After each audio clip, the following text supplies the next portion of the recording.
A ver, analicemos esto. Imaginemos intentar escribir una sola ecuación matemática que explique absolutamente todo el comportamiento humano. Uf, o sea, una locura. Sí, una fórmula maestra que logre descifrar por qué nos detenemos en un semáforo en rojo a las 3 de la mañana cuando no hay nadie. Claro, o por qué estallan las revoluciones sociales. Exacto. O por qué las civilizaciones enteras se mantienen unidas en lugar de colapsar en el caos absoluto. Suena como, no sé, el argumento de una novela de ciencia ficción, pero fue un proyecto académico real. Muy real, sí. Y en nuestra inmersión de hoy vamos a sumergirnos en el capítulo 17 de un exhaustivo texto sobre teoría sociológica clásica contemporánea. Las fuentes que hemos recopilado destripan la vida, la obra y la ambición desmedida de Talcott Parsons. No es solo una nota al pie en la historia de las ciencias sociales. Ujú. El texto que estamos explorando afirma que durante gran parte del siglo XX fue el sociólogo estadounidense más influyente del mundo. ¡Wow! ¿El más influyente? Sin duda. O sea, su objetivo no era simplemente observar ciertas dinámicas comunitarias. Él quería decodificar el sistema operativo completo de la sociedad. De hecho, su obra llegó a rivalizar en magnitud con la de gigantes absolutos como Karl Marx o Max Weber. Claro, y esa comparación ya nos dice mucho sobre la escala de su ambición. Pero la historia de cómo un joven nacido en 1902 en Colorado, en una familia muy religiosa e intelectual, llega a dominar la sociología mundial, tiene unos giros muy particulares. Ajá, sobre todo por su conexión con Europa, ¿verdad? Intelectuales que se reunía en la casa de la viuda de Max Weber. Es que ese viaje a Europa actúa como el catalizador de todo lo que vendría después. Cuando Parsons regresa a Estados Unidos y entra a la Universidad de Harvard, trae consigo todo un bagaje teórico europeo que en Norteamérica era prácticamente desconocido. Una mina de oro intelectual, digamos. Exacto. En 1937 publica La estructura de la acción social. Y con ese libro, básicamente obliga a la academia estadounidense a prestar atención a pensadores como Weber y Emil Durkheim. Él es quien construye el puente transatlántico de la sociología moderna. Sin embargo, sus primeros años en Harvard no fueron precisamente gloriosos, lo cual me parece una de las anécdotas más reveladoras de nuestras fuentes. Ah, la historia de Merton. Sí, el texto cita a Robert Merton, quien fue alumno suyo y que más tarde se convertiría en otra figura monumental de la sociología. Merton relata que allá por 1931 absolutamente nadie pisaba el campus de Harvard con la intención de estudiar con Talcott Parsons. Nadie. El gran imán de la época era un académico llamado Pitirim Sorokin. Exacto, Sorokin era la estrella. Parsons era, a los ojos de los estudiantes de posgrado, pues un profesor desconocido que daba clases casi en las sombras. Y el contraste que hace Merton ahí es brillante. Muchos de esos estudiantes que llegaban buscando el prestigio de Sorokin terminaban tropezando con las clases de este profesor reservado. Y se quedaban. Totalmente. Quedaban hipnotizados por la profundidad de su análisis. Merton llega a describirlo como el pequeño gigante de Harvard. Y frente a esos pocos alumnos, Parsons estaba armando los cimientos de lo que se convertiría en su gran teoría. Y esa gran teoría pronto requirió su propio ecosistema, ¿no? Parsons no se conformó con escribir libros, quería institucionalizar su visión. Logró fundar el Departamento de Relaciones Sociales en Harvard con un propósito asombroso: unificar la psicología clínica, la psicología conductista, la antropología y la sociología en una sola disciplina. Una integración total. Sí. Si lo pensamos bien, es el equivalente sociológico a un físico intentando encontrar la teoría del campo unificado, intentando que las reglas de las partículas subatómicas y la gravedad de las galaxias cuadren en la misma pizarra. Es una analogía perfecta. Pero, siendo muy críticos, intentar meter toda la imprevisibilidad y el caos de la experiencia humana en un solo departamento académico y bajo un solo marco teórico, ¿no es una ambición un poco peligrosa? Bueno, el autor del texto plantea un matiz crucial sobre ese punto. Por un lado, aplaude el coraje intelectual de intentar semejante síntesis, porque la fragmentación de las ciencias sociales era un problema real. Claro, todos estudiaban cosas aisladas. Exacto. Sin embargo, valida completamente la preocupación de que esto genera una estructura insostenible. Investigadores citados en las fuentes como Menzies o Alexander concluyen que el resultado de esta ambición desmedida fue un paradigma profundamente confuso. ¿Confuso en qué sentido? El problema central es que Parsons arrancó su carrera con una lupa, enfocándose en el nivel micro, digamos, las decisiones del individuo. Pero con el tiempo cambió la lupa por un telescopio para mirar las inmensas estructuras macrosociales. Ah, ya. Y el problema no es cambiar de herramientas, sino pretender que estás viendo lo mismo. O sea, es como si en esa evolución intelectual Parsons hubiera dejado piezas sueltas de su propia teoría tiradas por el camino. Ese es exactamente el diagnóstico del texto. Parsons nunca logró reconciliar su teoría inicial de la acción con su teoría posterior de los sistemas. Sus ideas viejas y nuevas terminaron conviviendo de manera incómoda, mirándose de reojo dentro de sus propios libros. ¿Tienen algún ejemplo de eso en las fuentes? Sí, por ejemplo, cuando intentaba explicar la desviación, o sea, por qué alguien rompe las reglas de la sociedad. La fuente señala que a veces Parsons culpaba a los impulsos individuales usando su vieja teoría, y otras veces argumentaba que el sistema social había fallado en socializar a esa persona, usando su teoría nueva. Había una tensión estructural no resuelta. Ya veo. Bueno, detengámonos en esa primera etapa teórica, porque entender cómo veía al individuo al principio hace que su cambio posterior sea mucho más impactante. En sus primeros escritos, Parsons se basaba en algo llamado el acto unidad. Ajá, el acto unidad. El texto detalla que para que exista una acción social genuina, se necesitan 4 cosas: un actor, un fin u objetivo que ese actor quiere alcanzar, una situación que incluye herramientas y obstáculos, y finalmente un conjunto de normas y valores. Además, Parsons defendía algo vital: el voluntarismo. ¿Qué es la capacidad de elegir? Exacto, la creencia de que los seres humanos hacen elecciones conscientes y creativas. Y para estudiar esas elecciones, el Parsons joven utilizaba la Verhechten, un concepto heredado directamente de Weber que se traduce como la comprensión empática. Comprensión empática. Sí, el enfoque metodológico exigía que el sociólogo se metiera en la mente del individuo para comprender sus motivaciones subjetivas. Si una persona decidía buscar un empleo, no era solo por inercia social, sino porque había evaluado sus opciones, sopesado las normas de su comunidad y tomado una decisión activa. El individuo tenía agencia. Claro. Pero a medida que pasamos las páginas de su biografía intelectual, el acto unidad se desvanece de manera casi fantasmal. Parsons deja de hablar de voluntarismo y elecciones conscientes y empieza a usar términos mucho más mecánicos. Como disposiciones de necesidad. Exacto, y orientaciones de valor. De pronto, los anhelos de una persona ya no son suyos, son impulsos que la sociedad ha moldeado, y las reglas morales son directrices que han sido, instaladas en el cerebro. Es un cambio radical. Pensemos en esto como la evolución en el desarrollo de un videojuego. Al principio, el diseñador Parsons creía que los jugadores tenían libertad total para explorar un mundo abierto, tomar decisiones y forjar su propio destino. Ajá.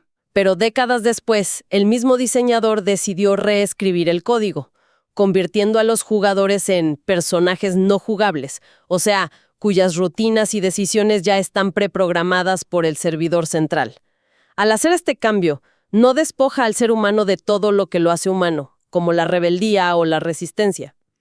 El texto es lapidario en este aspecto y se alinea con esa perspectiva que mencionas.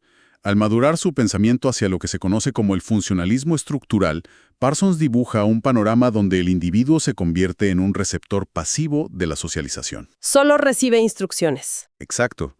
Los niños, impulsados por una necesidad biológica básica de gratificación, absorben las normas de sus cuidadores no por elección, sino por pura dependencia. Y una vez que internalizan esa moralidad, quedan atados a los engranajes del sistema. ¡Qué fuerte!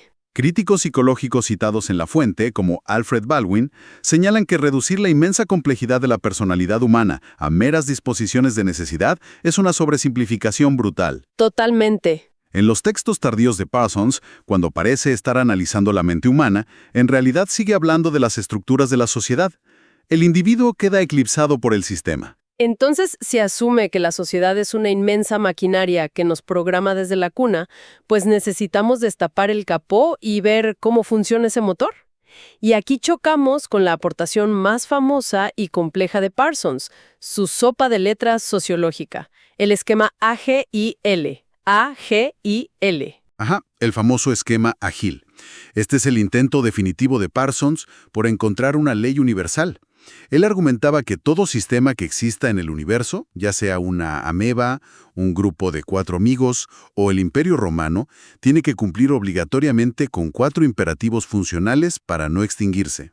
A ver, desmenucemos esas siglas. Claro, la A es la adaptación.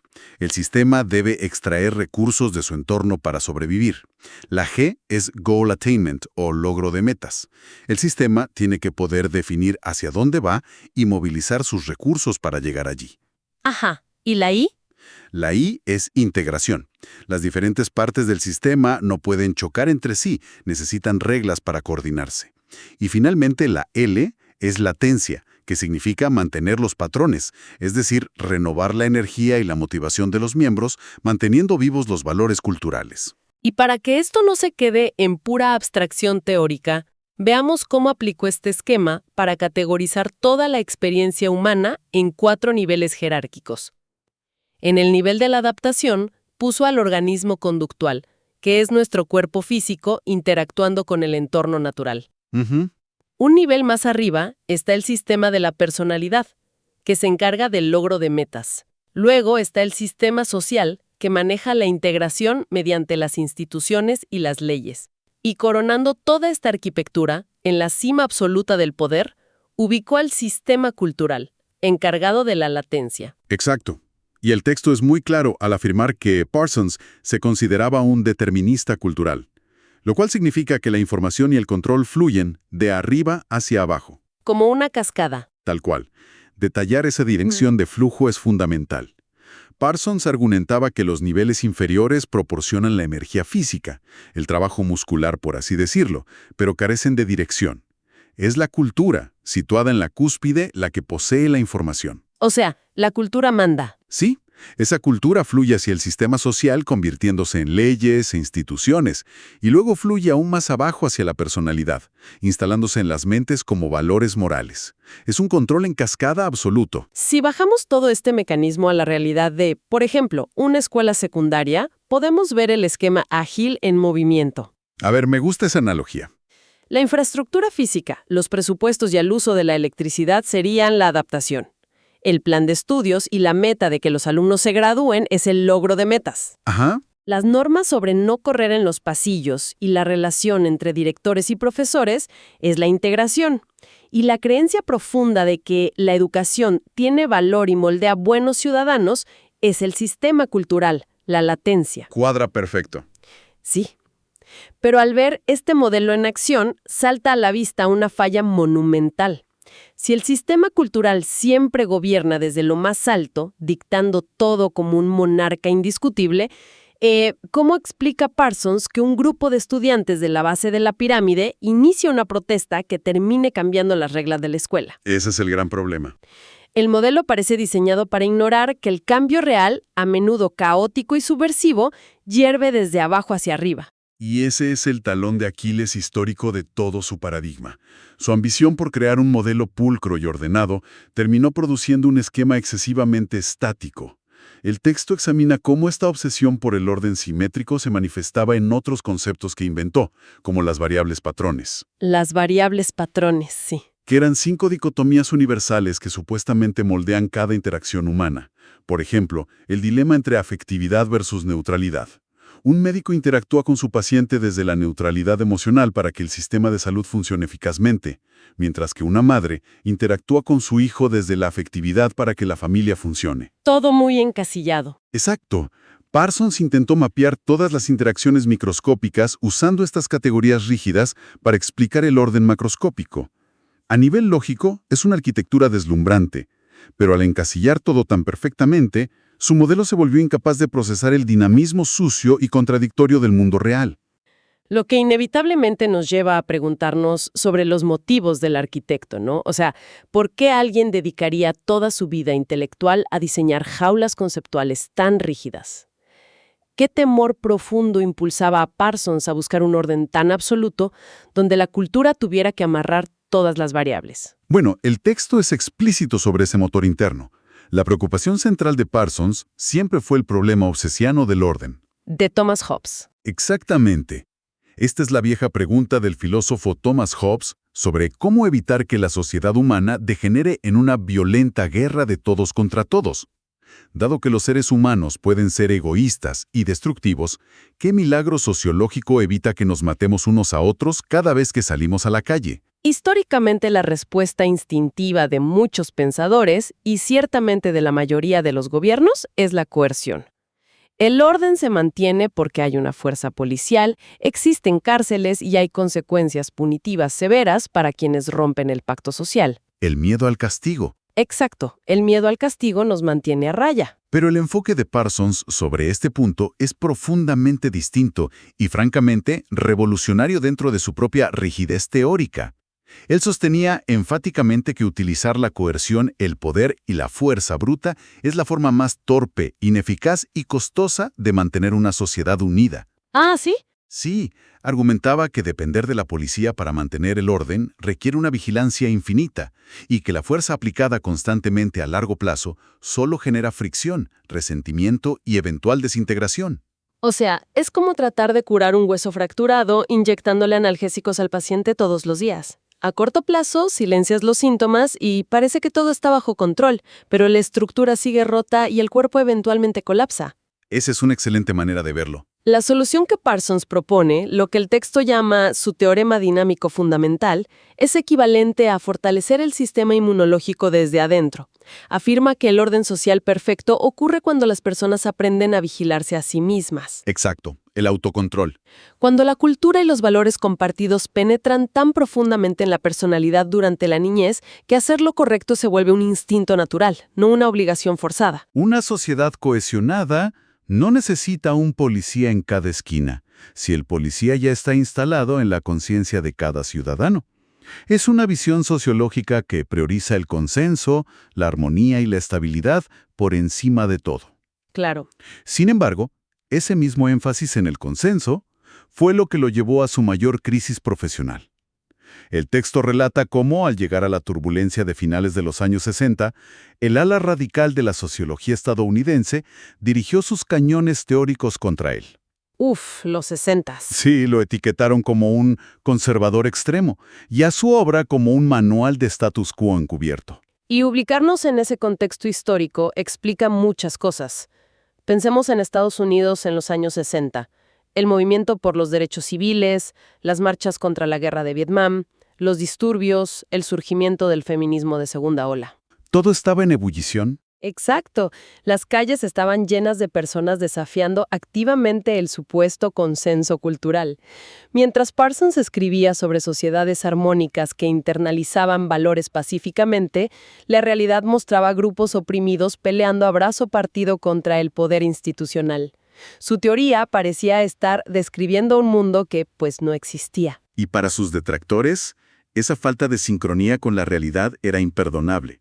Los críticos argumentaban que al concentrarse exclusivamente en cómo se mantiene el orden, Parsons se había vuelto ciego a la desigualdad estructural, al conflicto de clases y a la opresión genuina. Ignoraba el problema de fondo. Totalmente. Decían que no puedes solucionar la discriminación racial o económica simplemente asumiendo que el sistema necesita una mejor internalización de valores.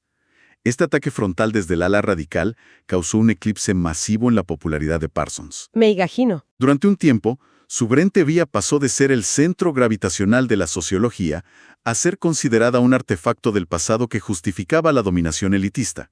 Sabiendo que Parsons era un titán académico, me cuesta imaginar que se quedara en silencio ante la acusación de que su obra era una reliquia conservadora e inmóvil.